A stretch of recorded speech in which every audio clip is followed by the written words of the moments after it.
EAGLES, Eagles.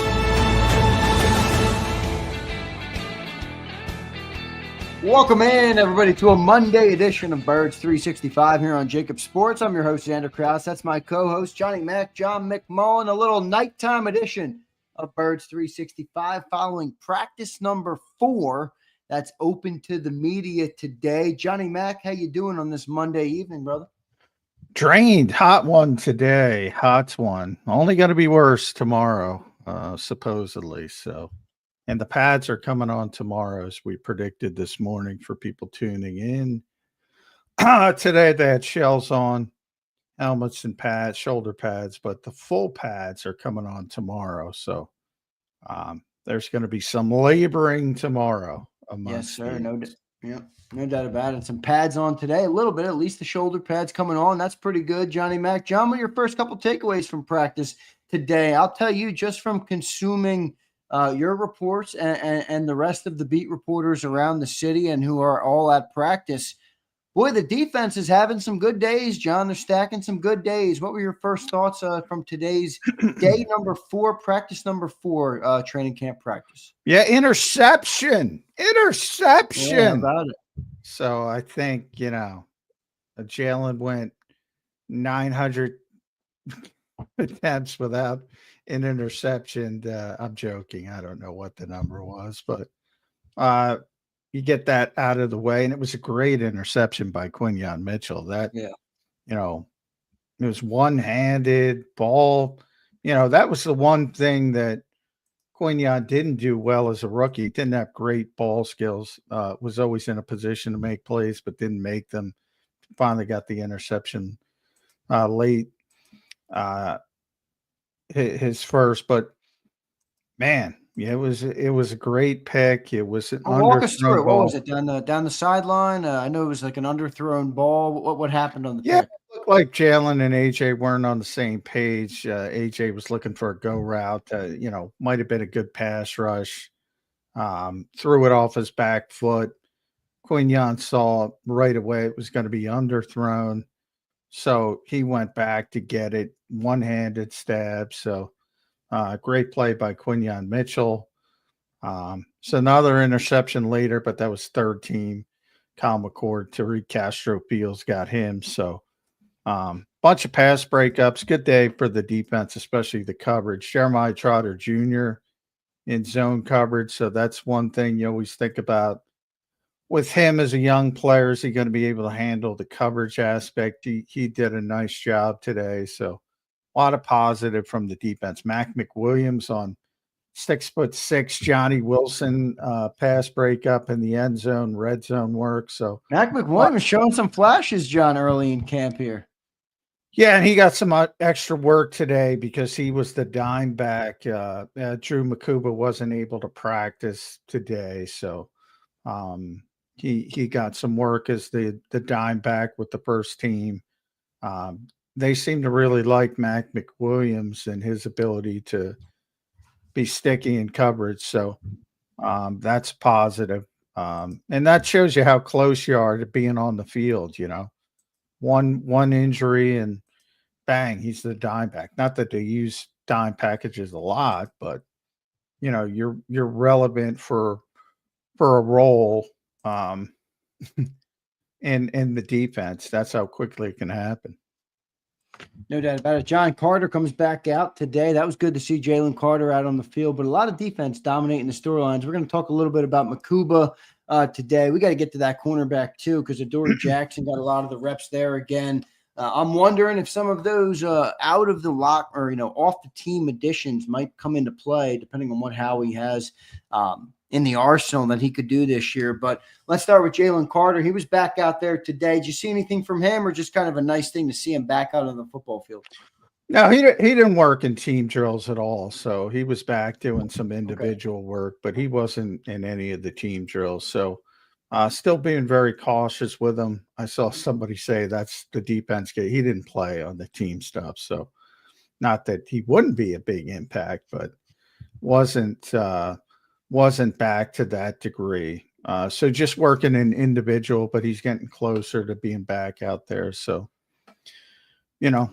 We'll see if he's out there tomorrow when they do put the pads on. They'll certainly practice individual again, but whether they put him in team drills, and we'll see when that happens. But,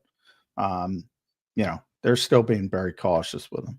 Yeah, no doubt about it. Good stuff there, John. We'll go through the secondary as well. Felt like a good day for the secondary, at least from my perspective. I didn't have a chance to watch it up close and personal like you did. But real quick on Quinyon Mitchell, you bring up that interception. I think that's pretty optimistic. The one area, John, that most people called for an area of improvement for Quinyon was the ball skills. And, you mentioned that at the open, but it's good to see that early from him making a splash play. I'm wondering, John, if this year Quinyon has a lot more picks, because if you remember last year, he had a lot of chances for them, but he just kind of couldn't rein them all in. I'm wondering if he flips that script a little bit, he ends up with a bunch of interceptions. But I think he's approaching stud status pretty quick, John, here in Philly. Yeah, he and AJ Devontae was out today. He and AJ had a nice little battle going back and forth. AJ got him high pointed like a violent catch at the highest point on some 1-and-1s. He had that interception, which was an underthrow. There was a pass break up in the middle of the field. AJ got him with a back shoulder. So good back and forth between those two players. And anytime you're going back and forth with AJ Brown, that's a positive. That means you're good, because he's usually not, it's usually not a 50-50 proposition with AJ Brown. So that's a big positive for Quinyon Mitchell, I'd say. Yeah, no doubt about it. John, talking about the camp battles that we've kind of followed all off season and leading into camp and now in training camp, anything worth noting today about who started where? Let's kind of run through them real quick. We can start at corner safety. I know Makuba wasn't on the field today. We'll talk a little bit about that. But any big shift in who started or who got more reps with the first team today? Not a big shift as far as reps. Adoree did start at right corner, but, similar amount of mixing reps with Kaylee Ringo. So that part hasn't gone down. Still nothing when it comes to Tyler Steen. The Campbell stuff, he got some first team reps, but he's getting first team reps with Trotter when they're trying to rest Zach Baun. So he's still not getting first team reps with Zach Baun. So we'll see when that happens. I'm sure it'll come at some point, but it hasn't come yet. As you mentioned, Makuba didn't play, so that he was out today with a shoulder. So that was Sidney Brown, and no real competition there, other than Cooper DeJean still working at safety in the base defense, but then moves to the slot when they're at nickel, which is the vast majority of the time, and then Sidney Brown would rotate in. So those are the main competitions. One of the underreported ones I was just writing about, there is no competition at tight end, backup tight end. Grant Calcaterra is lapping the field, and I mean lapping the field. So that's one that not a big deal, and obviously, role players, but I thought maybe there would be more of a push, more of a competition with some veteran players at tight end. Not happening. Nothing. Not happening. No Harrison Bryant, nothing. Kylan Granson dropped a potential touchdown in the red zone. And meanwhile, Grant Calcaterra's making one-handed stabs. It's not close. Our Harrison Bryant fans in here, and he says collusion with the. Hey, JD, you're a couple weeks out from having to change that profile picture there with the Harrison Bryant jersey, my friend. Oh well, JD. There's no collusion. I mean, and the fullback stuff. I mean, he isn't lined up at fullback once, so you can pretty much nix that. You think he's going to get cut? Right now, I mean, if you said like last year, I think because they have so many offensive linemen, I do think that's a position right for how we roster games. So those are vested veteran players, Bryant and Granson. So he can make wink deals with one or both and say, because they don't have to go through waivers, and say, we'll bring you back, but we need the roster spot right now. similar to what they did with Nick Gates last year. I think we're headed down that direction, and they'll probably only keep 2 tight ends again. If it continues the way it's going right now on the initial 53, and that'll be Dallas and Grant. And then it'll keep, 2 or 3 on the practice squad, and you'll be able to get one of those guys back at least, maybe pairing with EJ Jenkins. Maybe it goes about it that way. Good stuff there, John. We'll see how that all shakes out with the defensive battles and some of that stuff. Interesting about the backup tight end. By the way, Calcaterra did speak today. It was good to hear him speak. A lot of players spoke today, John. They all sounded pretty good. I like the mentality of most of the players I'm listening to early in camp here. Yeah, I'm not a big. It still doesn't mean much. I know. Yeah, I'm just saying. yeah. I think they all sound, Yeah, but it is notable when you get the podium treatment. That does mean something, and Grant got it today. So there might be collusion, but it's not collusion with me. It's collusion inside the building. they seem to like Grant Calcaterra. Yeah, we'll see how it all shakes out. John, let's go to the Keely Ringo Adoree Jackson battle. That seems to be the one getting a lot of talking in the Eagle verse, in the Eagle ether world. What's going on there? I think Adoree Jackson, I don't know. I'm not there, but it feels like Adoree Jackson's going to pull away with that job. He just knows how to play, and he seems to be doing pretty good when he gets reps out there. I know you said Ringo kind of rotated in equally with him, but 3 or 4 days that you've seen, that you've been there, he's been the starter with the first team reps, or at least got the first shot with the first team reps. Hey, maybe it doesn't mean much. Maybe it does. But what are you seeing from Adoree Jackson? And then how do you see that battle shaping up as we are through 4 days of camp practice for you to see? Yeah, I don't think it shifted much. I think, they look at Adoree as a good insurance policy if Kaylee Ringo isn't able to win the job. But I think the hope is that Kaylee Ringo wins the job. Again, but they're not going to hand it to him. But they would like that from an upside standpoint, from a money standpoint, from a long-term standpoint, to have Kaylee Ringo perform at a high level. So doesn't mean he's going to, but I mean, people should learn from Devin White last year about this first rep stuff that everybody's obsessed with. Right. It's about the number. Well, how else do you gauge the battle? You know what I mean? Like, for somebody that's not there, do you just sit back and say, "Oh, we'll see"? Well, you can't shut off after the first rep. Right. There's a today was about an hour and 40-minute practice, and there's a lot of first team reps, and Kaylee Ringo's still getting a lot of first team reps. So I think too many people, and I'm not even talking about fans, too many media people say, all right, first team rep, first guy out there, and then boom, it's shut off. And that's why people were caught off guard when Devin White wasn't the starting linebacker. Right. But by the end of camp, Jacoby was getting way more first team reps. They were just deferring to Devin White because they signed him, and it's one of those things where, you say you're bringing in the veteran guy, and you're deferring to him a little bit. Whereas, lost in the sauce was that he was getting, as I said, he was getting many more first team reps, and it's not that case today. And by the way, practice has been moved up to 9 a.m. tomorrow because of heat concerns. So, yeah, I figured they were going to think about that. So a little bit earlier practice for the Eagles tomorrow. It's going to be 100, I think. So they're trying to beat the heat. They've done that sometimes in the past, and they're going to have the pads on. So, and Vic is talking tomorrow, I think. So tomorrow's going to be a big day, and it's going to be earlier. It just means I got to get up even early. Yeah. No doubt. Well, see, good switch there. John, how does Adoree look when he's out there? I mean, from the reports I'm getting, it seems like he looks pretty good, has strong coverage against AJ, Marshall, anybody he's lined up against. Does he look good out there? Let me put it this way.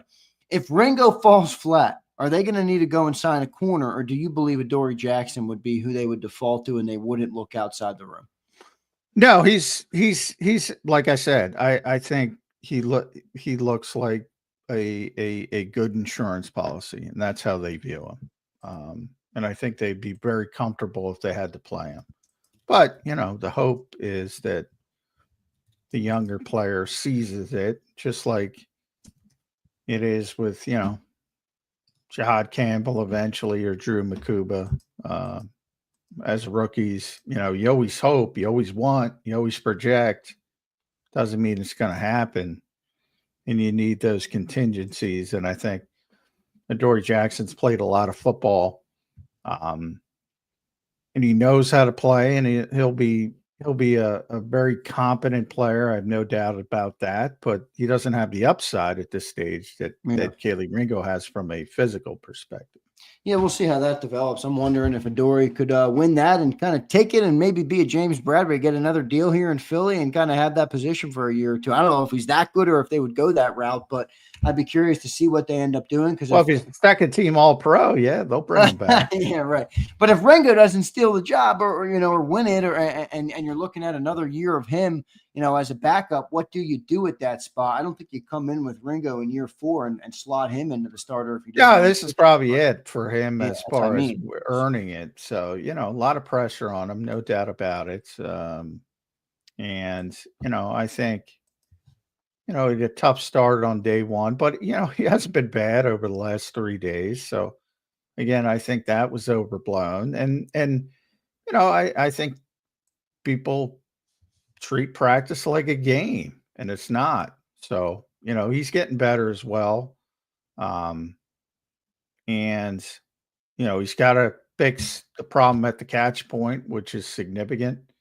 You know, he's got to, you know, track the football better, understand when it's coming. It's sort of, he doesn't have the savviness that Adoree Jackson has. That's the big difference. You know, when we talk about professional players, Adoree's been doing it for a long time, understands how to play the position, you know.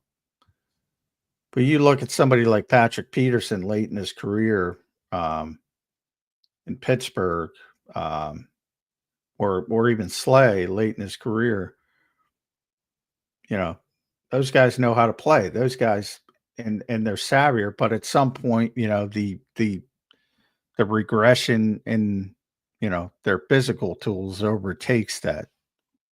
Yeah, we'll see what ends up happening there. John, let's move into the safety, brother. I want to talk about Andrew Makuba a little bit, and then we'll talk about the guys who were on the field. I think there was a Lewis Scene sighting today, so we'll talk about that. John, Andrew Makuba, I've been getting shit in the chat, John, going back to draft night when they drafted Makuba, and I said on the media draft show right after I talked to you, oh, this guy's small, man, and everybody jumped down my throat. Oh my God, he can play. All right.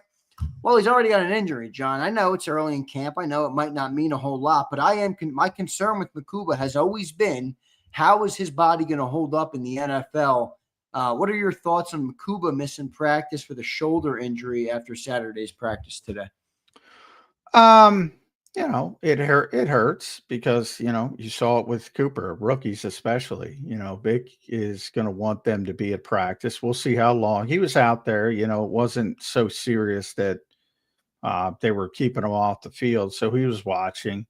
Hopefully it's a short-term thing, but hey, you don't even have to go with rookies. I mean, you saw what happened to Tyler Steen last year when he got hurt, and he missed about 8-9 days. And all of a sudden he came back and he didn't have a job. So yeah, being out there matters, especially when you haven't proven anything yet in your NFL career. So we'll see how long it takes, but yeah, it's not a positive development for him being on the field week 1. Any time missed is going to affect you. And then, you know, the Eagles have kind of proven that on both sides of the ball. Yeah. At least when you're not a proven player. Yeah, right. Makes sense. Any idea how serious that injury is? I would take it not that serious. He was walking around out there, so probably not that serious. But any idea? Did you get any sort of information No, about that? I mean they don't have to give injury Yeah. reports at this stage of the year. But again, the fact that it was on the field is an indication it's terribly serious. Yeah, Because if it were serious, they don't let you get near the field and near the action.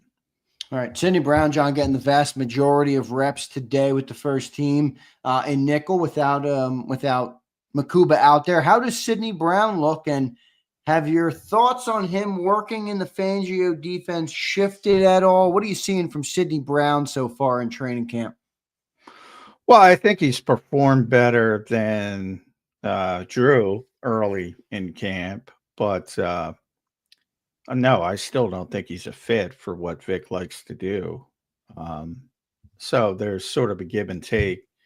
But as I've said on this morning show, you're never going to get everything you want as a coach in this league. Even if you do have the best roster and the best team, there's always room for improvement.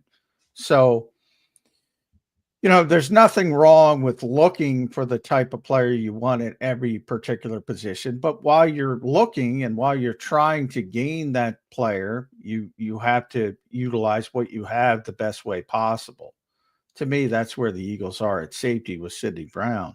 It's probably their best option to play opposite Reed Blankenship, but he's not necessarily the style of safety that Vic wants. Well, if Makuba's not ready to play, you got to make do, and you got to, ship some things around, play a little bit differently, do what you have to do. And I think that's where the Eagles are at safety right now. Yeah, going to be interesting to see how that position develops, Johnny Mac. I don't know how much I like Sidney Brown in this defense, but I don't want to put the ceiling on him. We'll see what he can do. John Lewis Seen hit the field today. All right, maybe his first time, at least the first time I've heard his name said in camp. No, he's been out there every day. No, I know he's been out there, but I haven't heard his name said at all. No. Well, I don't know why I heard his name said today. I mean, somebody.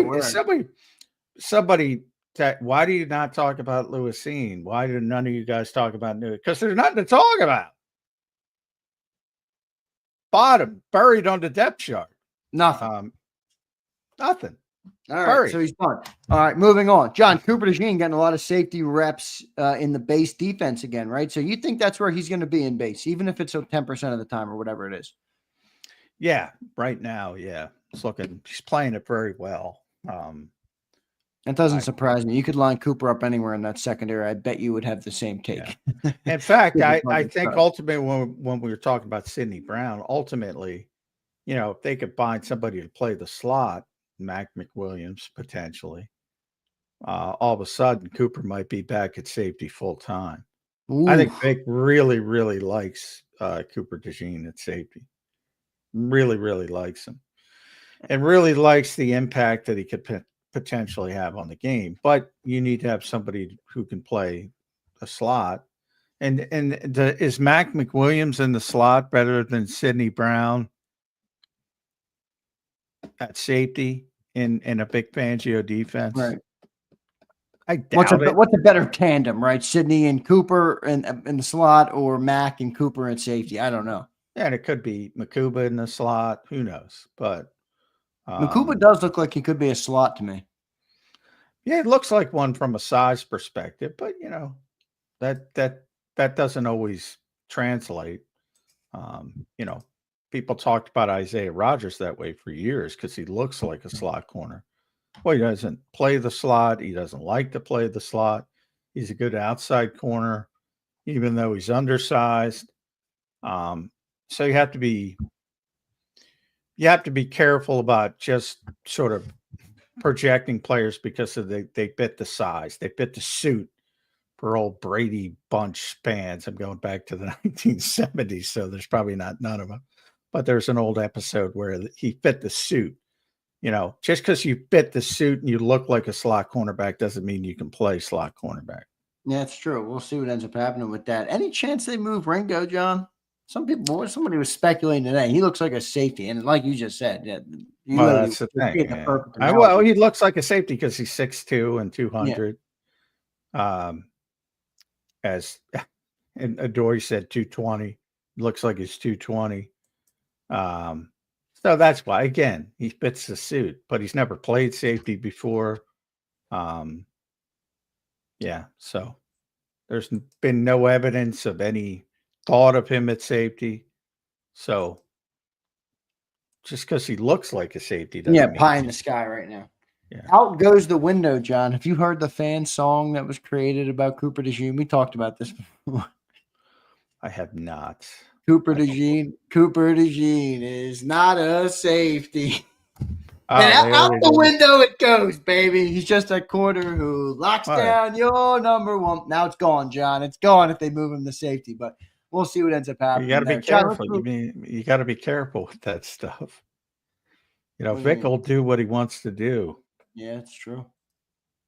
It's true. John, let's move up on the defense here. Go to the linebacker group. How did the linebackers look today? You mentioned that when Campbell was subbing in, he was getting in for Zach Bond. So it means Trotter was a constant on that in that first unit. What are you seeing from the linebackers? I also read that Campbell got beat up a little bit in one-on-ones. Now, I don't know how much that means, but what did you see from those linebackers today out at the practice field? Yeah, the Eagles did some one-on-ones today between the receivers and the DBs, which we talked about a little bit, but also with the linebackers and the running backs. And Jihad had some issues with covering some of the running backs in the one-on-ones, but you know, that'll happen. Those things are designed for the offense to be successful. It's really difficult. So it's not the end of the world, but it's more important in team drills. And he's looked fine in those, mainly on the second team. But again, they're trying to really have maintenance days yet, but they have done, Nolan Smith took some time off today. Zach Bond took some reps off. A couple times Reed took some reps off the other day. So they're trying to do that with some of the entrenched players. And that's when he got some of the first team reps next to Jeremiah Trotter Jr. But you can see the athleticism, the length. I think he's going to be a problem in the middle of the field and zone because he's just so long. But if you there are very few linebackers that if you match up in coverage that they're not going to get beat. Yeah. Now, there's also very few running backs that can catch the ball consistently. So it's like a give and take. But the running back's usually going to beat them. Now, whether they catch the ball on the back end, there's certain guys, Jahmyr Gibbs, Bijan, Aaron Jones, a very good receiver, guys like that. But there's very few of those guys. Yeah, we'll see how that all shakes out. Johnny Mac, let's move up to that defensive line a little bit. Get the shoulder pads on today so you can see at least a little bit more. Moro Jomo, man, I keep hearing his name in camp. What'd you see from him and the rest of that defensive line today, John, at practice? Yeah, Moro Jomo's having a very good camp, and that's one of those things. Is it 100% Moro Jomo, or is it 100% Tyler Steen? More likely, it's probably a little bit of column A and a little bit of column B. I think Moro is dominating that sort of competition, if you want to call it that, on a daily basis. And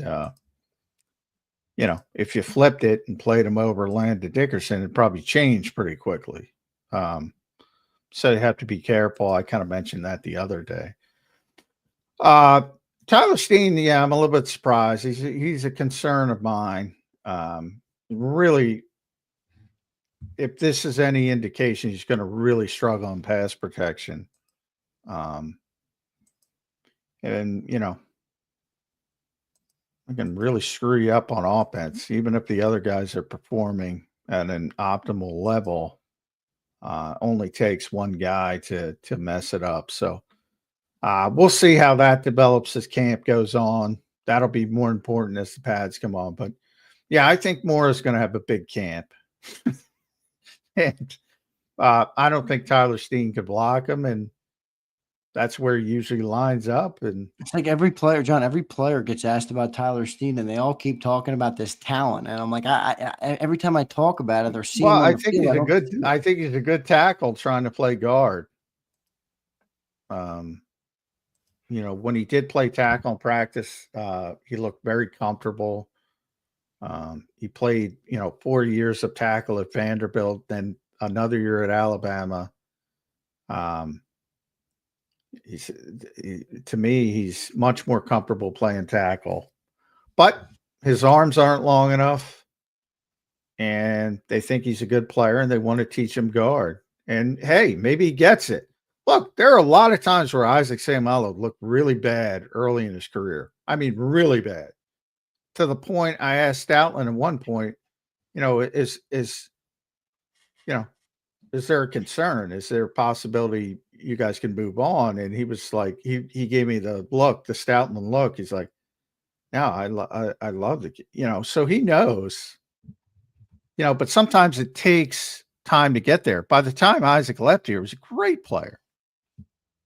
Same thing might happen with Tyler Steen, but I think a lot of people forget there were a lot of growing pains with Isaac Seumalo. And I think that's what you're going through with Tyler Steen.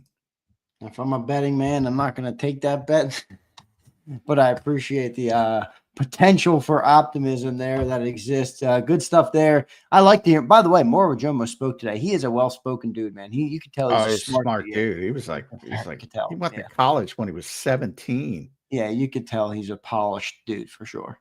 Yeah, very smart. Very smart. So good stuff there for Moro Jomo. Ty Robinson, John. A lot of people wanted to hear about him. Not good, right? What happened on Ty?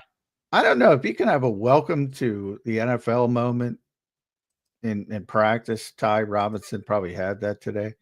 They ran a little bit of a game up front stunt, which they don't do much really, and Ty Robinson got locked up with Jordan Mailata. He did not move for 5 seconds. He couldn't get off him. So is that a case of you look at the player and you get a concern, or is that just you went up against Jordan Mailata, dude? Half the league can't move him. No, but it wasn't about moving him. It was a pass, and Jalen was Jalen, obviously, because Jordan was out there, but it was the ones against the twos. And Jalen started scrambling. So right there, as a defensive lineman, you're supposed to disengage. Right. And he couldn't disengage. He couldn't disengage. I'm like, oh boy. He couldn't even get off the block.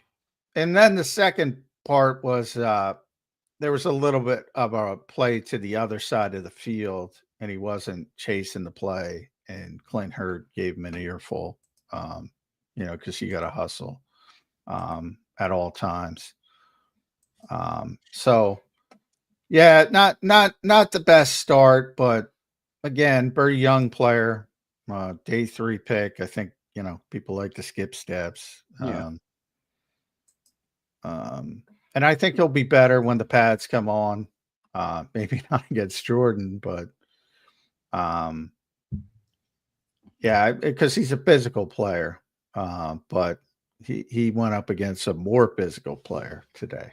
Yeah, not going to win that one. Sorry, brother. Sorry, man. Not going to win that one early. John, anything else sticking out on that defensive line? Go to the edge rushers for a second. Ojulari spoke today. Antoine Powell-Ryland popped up a little bit today with a sack over the rookie Cameron Williams. What are you seeing from the edge rusher room? I will say, John, and I don't know if I'm right or not, but it feels like the concern I had coming into camp with the edge rushers versus secondary.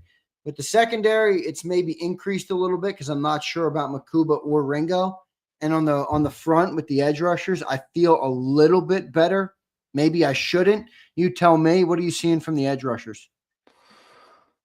No, I'm still way more concerned overall. Well, part of it today was, no, as I said, Nolan took some reps off, and all of a sudden Patrick Johnson is with the first team, and O'Shawn Mathis is getting significant reps. And then, talked about one-on-ones. Jordan Mailata again, he had 2 reps against Jalen Hunt, completely shut him down.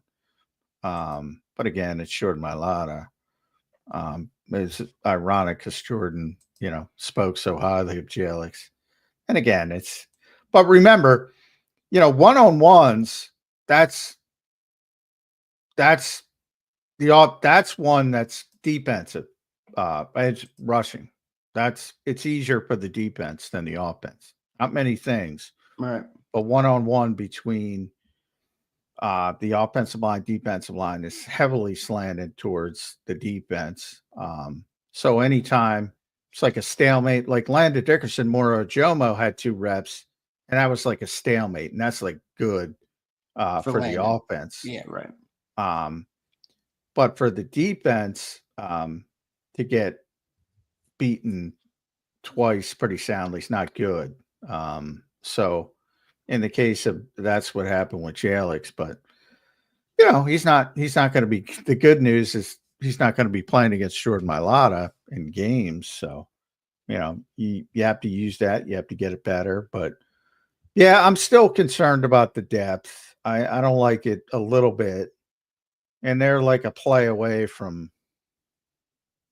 having a real issue if Nolan Smith is not out there. And remember, Nolan's still wearing that big brace on his arm. And they're already giving him reps off.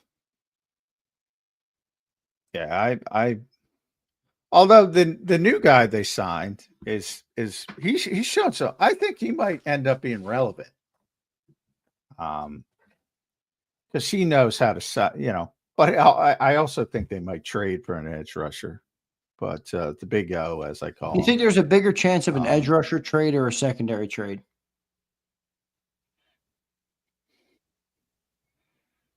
Edge. Really? Edge. Be interesting to see what they do there, Johnny Mac. Good stuff. We'll take our first commercial break soon. We broke down a lot of the defense here from day 4 of camp. We're supposed to talk to Jeff Kerr at some point tonight. We'll see if he joins us. We get to get to some super chats now. When we come back we'll talk a little offense because I got some questions on the offense. Are they a little bit stagnant, a little bit of growing pains? But in my eyes, it's a good thing. Get some of that out of the way early. I was happy to see the interception today. I didn't want to get to day 20 of camp and we're still the interception watch. So I'm happy that it's over with, honestly. Jason A-Team checks in. What's up, Jason? $10. Thank you, my man. He says, Sam, what's up to J-Mac and Big Z and my Jacob fam? Ajomo seems to keep being brought up. More and more worried about Trotter Jr. starting. Everyone's saying Campbell is taking over, and I can see why.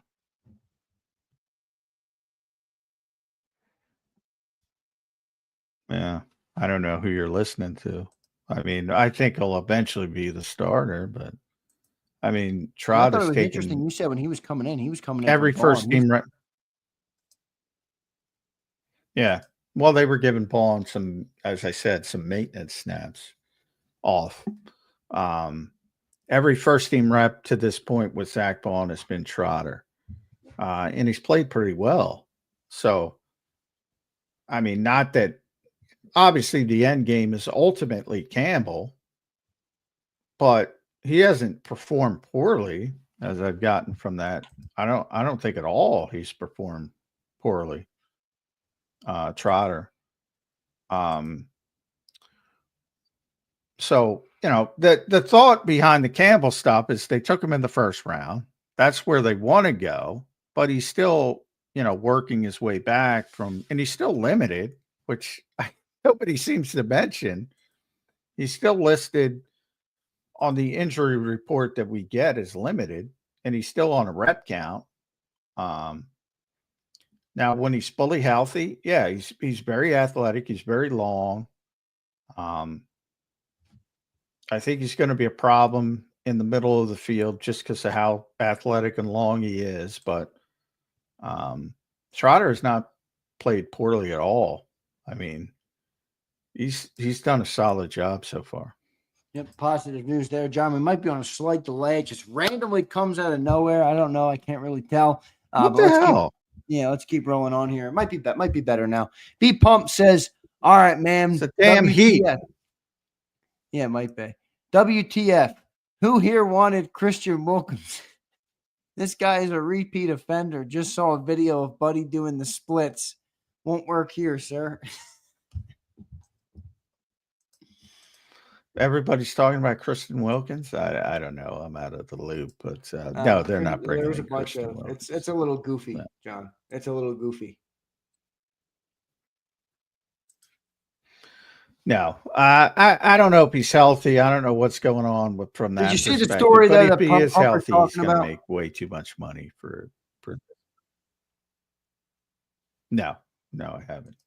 He's like, Kinda apparently he was down. like kissing a teammate or something. Not worried like, about the Raiders.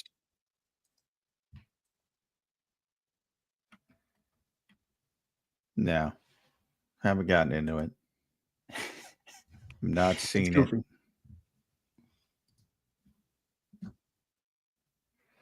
I don't know. No, I haven't seen it. No, it's goofy. It's goofy. I just wanted to see if when I'm in camp, man. Can't talk about it. Don't know about it. All right, good stuff. Johnny Mac, we'll take a quick commercial break right here. Appreciate everybody for being here. We are on a quick little delay right now. I don't know what's going on. Sorry, but it made that segment pretty funny, at least in my eyes it did. Appreciate everybody for being here, though. Hit the like button on the show. When we come back, we got to talk some offense. Let's talk Jalen Hurts. Let's talk Kevin Patullo. And let's see what's going on the offensive side of the ball. Appreciate everybody for being here. Hit that like button. We'll be right back in 3 minutes on Birds 365. Welcome